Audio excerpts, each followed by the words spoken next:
how you incorporated the rock music, because you have like a lot of different styles in music that you like and create, right? Yeah, absolutely. So how did you marry that and say, okay, I want to try this experimental sound? Yeah, so like I said, when I was first attracted to the handpan and what I was seeing basically online, it was the instrument was really, it was always in these settings that were pretty like spiritual, for a lack of a better word, and meditative and just soothing.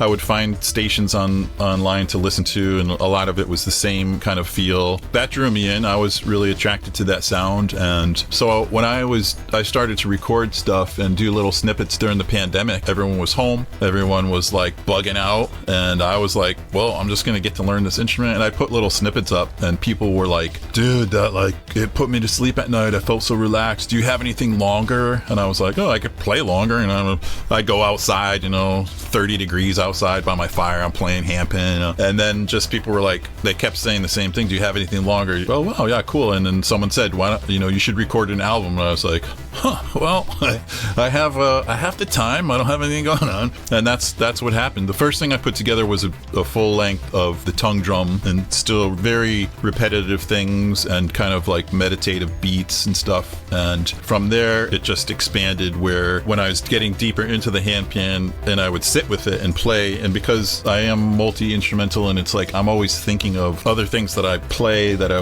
want to play, and I'd be playing the handpan and think like, oh, there was a beat behind this would be so cool. To me, the handpan gave me this expressive voice. If there's one thing I wished I could do, it would be sing.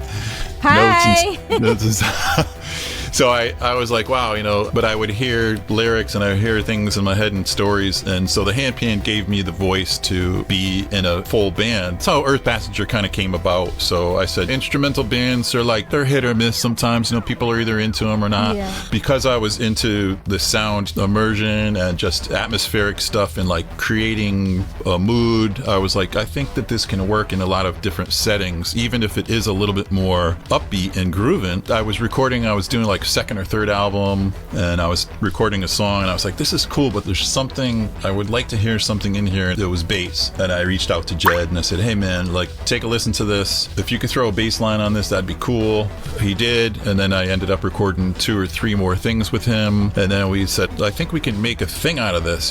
Jed had mentioned a live gig, and my buddy Chuck sat in, and then it was really like, do you guys want to like try to make something of this? And that was it, and Earth Passenger was born.